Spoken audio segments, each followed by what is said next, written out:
लियो भाई देखो हो गई शकरकंदी, बड़ा मजा आ गया।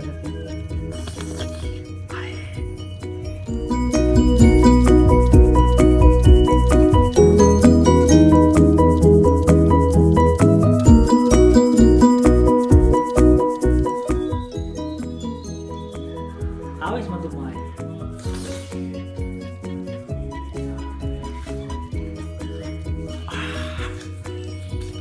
અને મીઠી આ ખાવા ખાવા